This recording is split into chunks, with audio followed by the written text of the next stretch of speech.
नमस्कार। हम लोग पढ़ रहे हैं चुंबकत्व के बारे में और चुंबकत्व के अंदर आज हमारा जो टॉपिक रहेगा उसका नाम है भूचुंबकत्व। भूचुंबकत्व। अब भूचुंबकत्व क्या होता है उसके बारे में देखते हैं हम लोग। भू का मतलब होता है पृथ्वी, अर्थ। चुंबकत्व यानी कि मैग्नेटिज्म, यानी कि पृथ्वी के चुंबक से संबंधित हम बात करेंगे, वो भूचुंबकत्व कहलाएगा।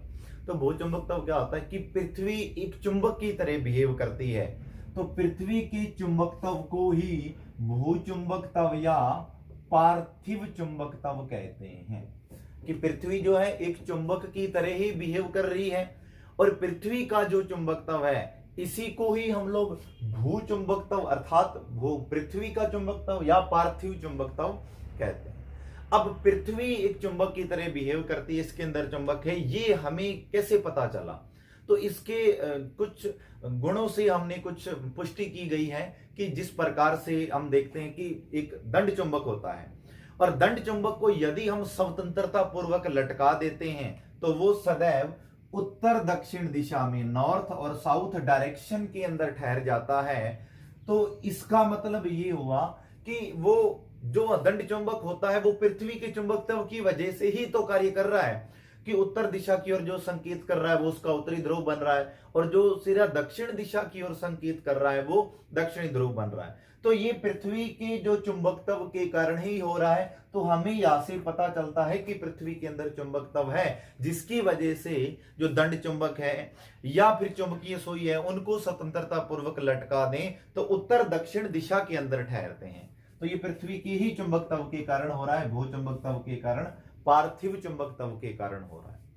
फिर और भी कुछ इनके गुण हो सकते हैं, उनसे पुष्टि हो सकती है कि यदि कोई लोहा है, लोहे की रोड है या छड़ है, उसको यदि हम लंबे समय तक पृथ्वी के अंदर गाड़ दें, उसके अंदर लगाकर रख दें, तो कुछ टाइम के बाद जो वो लोहे की रोड है, जो छड़ है, वो एक चुंबक की तरह बिहेव करने लग जाती है। उसके अंदर चुंबकीय गुण आ जाते हैं कि पृथ्वी के अंदर गाड़ के रखा तो उसके ऊपर उसके चुंबकीय गुण आ गए लोहे की रोड के ऊपर। इसका मतलब पृथ्वी के अंदर चुंबक था जिसकी वजह से उसके अंदर चुंबकीय गुण आए और वो एक चुंबक की तरह बिहेव करने लगी।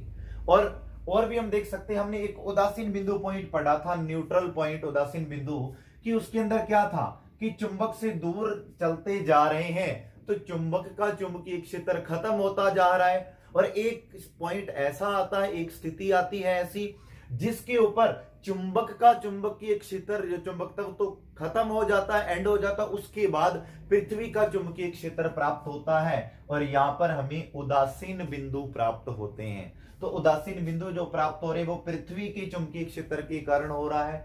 तो उदासीन बिंदुओं के प्राप्त होने से हम आइडिया लगा सकते हैं, हमें पता चल रहा है कि पृथ्वी का चुंबकत्व है, एक चुंबक की तरह बिहेव करती है, इसका चुंबकत्व होता है जिसे भूचुंबकत्व या फिर पार्थिव चुंबकत्व कहते हैं।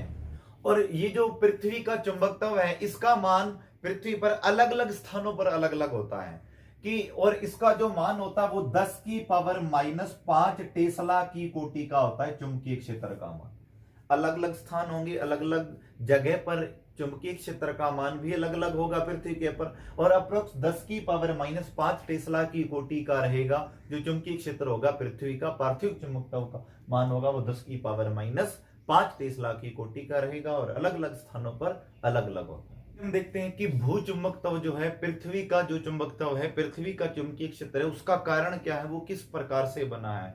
तो इसके लिए अलग अलग तर्क दिए गए हैं। तो एल सीसर ने बताया कि, एल सीसर एक साइंटिस्ट था जिसने बताया कि पृथ्वी के अंदर जो धातुएं होती हैं वो पिघली हुई अवस्था के अंदर पाई जाती है। पृथ्वी का जो क्रोड है, पृथ्वी के क्रोड के अंदर जो धातुएं हैं, मेटल्स हैं, वो द्रव अवस्था के अंदर, पिघली हुई अवस्था के अंदर पाई जाती है, जिनके अंदर लोहा और निकल प्रमुख रूप से अपनी भूमिका निभा रहे हैं। इनका जो मुख्य रोल होता है। अब ये धातुएं पृथ्वी के अंदर पिघली हुई अवस्था के अंदर है, पृथ्वी घूर्णन कर रही है अपने अक्ष के ऊपर, और घूर्णन करने से क्या होता है कि इसके अंदर संवहन धाराएं उत्पन्न होती है क्रोड में, और सब जनित्र की सहायता से इसके अंदर विद्युत धारा का प्रवाह होने लग जाता है, और विद्युत धारा का प्रवाह की वजह से ही इसके अंदर चुंबकीय क्षेत्र उत्पन्न हो जाता है। कि पिघली हुई अवस्था के अंदर मेटल्स है जिनमें लोहा और निकल मुख्य रूप से है, और पृथ्वी यदि अपनी अक्ष के ऊपर घूर्णन करती है तो संवहन धाराएं उत्पन्न होती है, और सब जनित्र की सहायता से इसके अंदर विद्युत धारा का प्रवाह होता है, जिसके कारण विद्युत धारा के प्रवाह से चुंबकीय क्षेत्र उत्पन्न हो जाता है, जिसके कारण पृथ्वी के अंदर चुंबकीय क्षेत्र उत्पन्न हो रहा है। पृथ्वी का चुंबकत्व बना हुआ है, भूचुंबकत्व या पार्थिव चुंबकत्व कह रहे हैं जिसे हम। और इसके अंदर हम देखें कि यदि कोई चुंबकीय सुई है उसको स्वतंत्रता पूर्वक लटका दे हम ऊर्ध्वाधर तल के अंदर इस प्रकार से, तो वो उत्तर दक्षिण दिशा में ठहरती है। यदि उसे उत्तरी गोलार्ध से दक्षिणी गोलार्ध के अंदर ले जाएं तो वो दो स्थानों पर तो पूर्णतः क्षैतिज हो जाती है और दो स्थानों पर पूर्णतः ऊर्ध्वाधर हो जाती है, और बाकी अन्य स्थानों पर क्षैतिज से अलग अलग कोण बनाती है। कि देखेंगे हम लोग किस प्रकार से एक पृथ्वी, जिस प्रकार से मानते हैं कि ये पृथ्वी है, तो यहां पर क्या होगा कि जैसे हमने देखा इस प्रकार से हमने एक पृथ्वी को लिया है, और यहां पर देखते हैं तो जो पृथ्वी का उत्तरी ध्रुव है जियोमेट्रिकल नॉर्थ और जियोमेट्रिकल साउथ है जो एस, तो ये पृथ्वी का उत्तरी ध्रुव है और ये दक्षिणी ध्रुव है। तो दोनों ध्रुवों को मिलाने वाली रेखा जो है इसे हम कहते हैं भौगोलिक अक्ष। भौगोलिक अक्ष मतलब भू मीन्स पृथ्वी, पृथ्वी के उत्तरी ध्रुव और ये दक्षिणी ध्रुव है, और दोनों ध्रुवों को मिलाने वाली जो रेखा है वो भौगोलिक अक्ष कहलाती है। और भौगोलिक अक्ष की जो लंबवत रेखा होती है उसे हम भौगोलिक निरक्ष कहेंगे। तो ये होगा भौगोलिक निरक्ष, क्योंकि अक्ष की जो लंबवत परपेंडिकुलर रेखा होती है, लाइन होती है, उसे निरक्ष कहा जाता है। तो पृथ्वी का ये उत्तरी ध्रुव है और पृथ्वी का ये दक्षिणी ध्रुव है, जियोमेट्रिकल नॉर्थ और जियोमेट्रिकल साउथ। तो दोनों ध्रुवों को मिलाने वाली रेखा को हम भौगोलिक अक्ष कहते हैं, और भौगोलिक अक्ष की जो लंबवत रेखा होती है उसे भौगोलिक निरक्ष कहते हैं।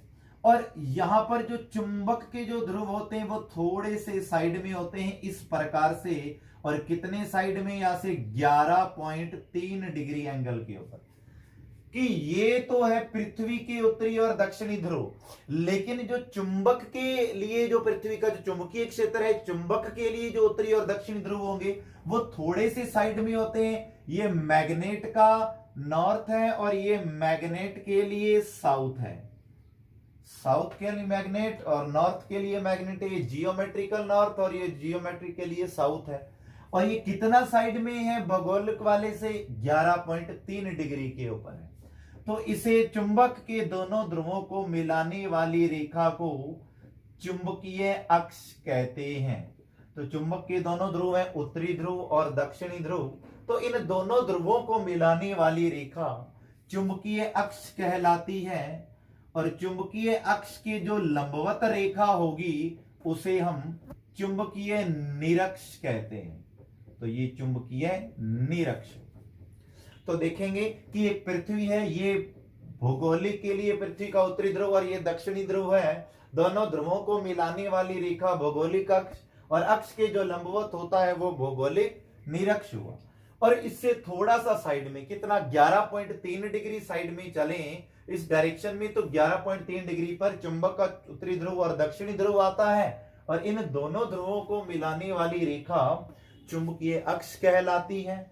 और चुंबकीय अक्ष की जो लंबवत रेखा है उसे चुंबकीय निरक्ष कहते हैं। तो इस प्रकार यदि स्वतंत्रता पूर्वक हम चुंबकीय सुई की बात कर रहे थे तो ये स्थान और ये स्थानों पर तो क्षैतिज है 2 स्थानों पर, और ये स्थान और इन दो स्थानों पर पूर्णतः ऊर्ध्वाधर है, और बाकी स्थानों पर अलग अलग स्थानों पर अलग अलग कोण बना रही है क्षैतिज से चुंबकीय सुई यदि स्वतंत्रता पूर्वक लटकाई जा रही है ऊर्ध्वाधर तल में।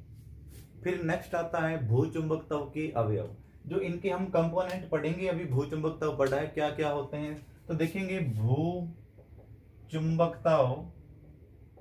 के अवयव, तो भूचुंबकत्व के अवयव क्या क्या है देखेंगे।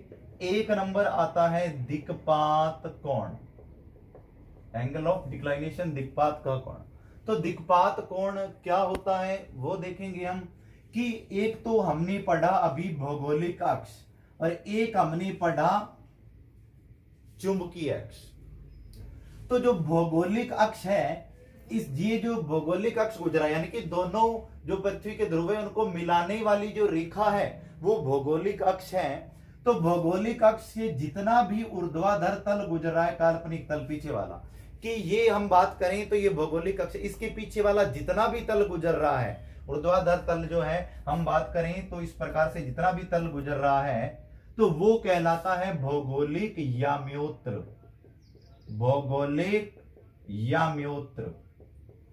और हम बात करें चुंबकीय अक्ष की, चुंबकीय ध्रुवों को मिलाने वाली रेखा है, तो इसके पीछे जितना भी ऊर्ध्वाधर तल गुजर रहा है, काल्पनिक तल, वो कहलाता है चुंबकीय याम्योत्र।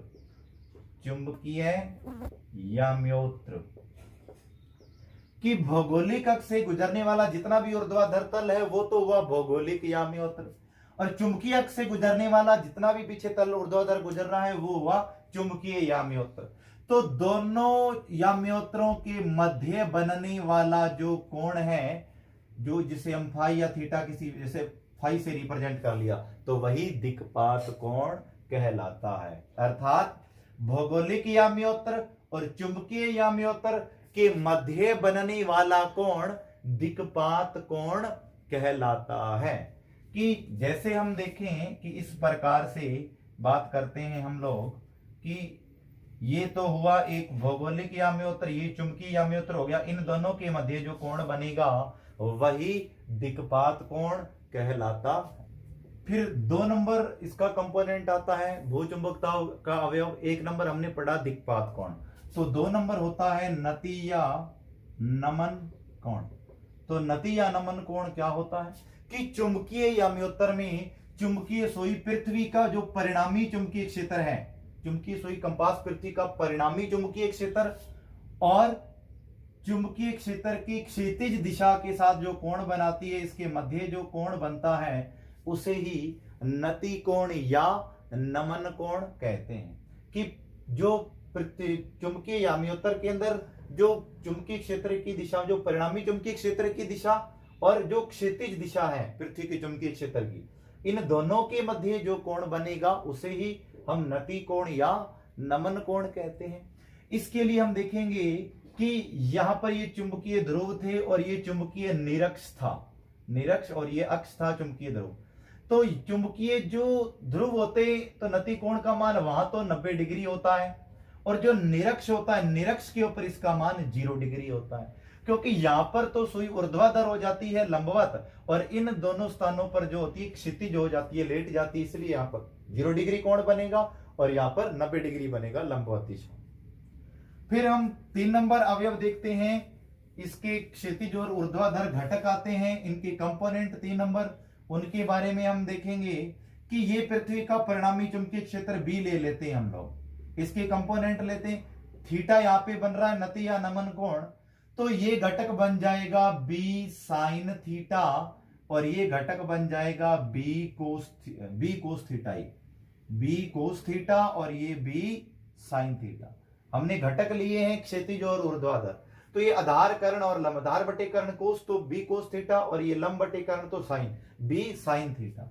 तो ये जो होता है क्षैतिज घटक है हॉरिजेंटल बी एच, और ये बी वी वर्टिकल जो है ऊर्ध्वाधर, तो इसलिए हमने इसको बी वी घटक लिख लिया है, वर्टिकल कंपोनेंट। हम यहां से बात करें इसके चुंबकीय क्षेत्र निकालें, परिणामी चुंबकीय क्षेत्र, तो B H is equal to B cos theta है इक्वेशन नंबर 1, और B V is equal to B sine theta है इक्वेशन नंबर 2।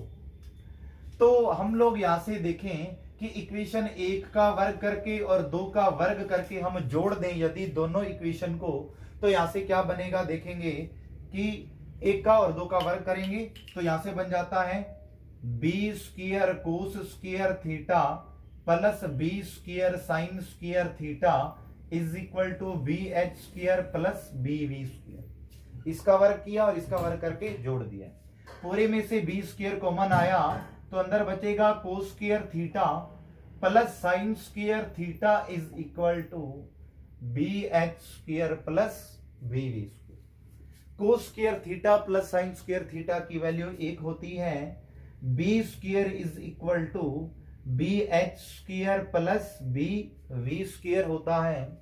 यहां से स्क्वायर हटाएंगे तो यहां अंडर रूट लग जाता है, जो कि परिणामी चुंबकीय क्षेत्र का मान बी प्राप्त हुआ। और किस दिशा के अंदर परिणामी चुंबकीय क्षेत्र है, इसकी डायरेक्शन निकालनी हो तो हम क्या करेंगे, इक्वेशन 2 में इक्वेशन 1 का डिवाइड करते हैं तो क्या बनता है, B sine theta upon B cos theta is equal to B V upon B H.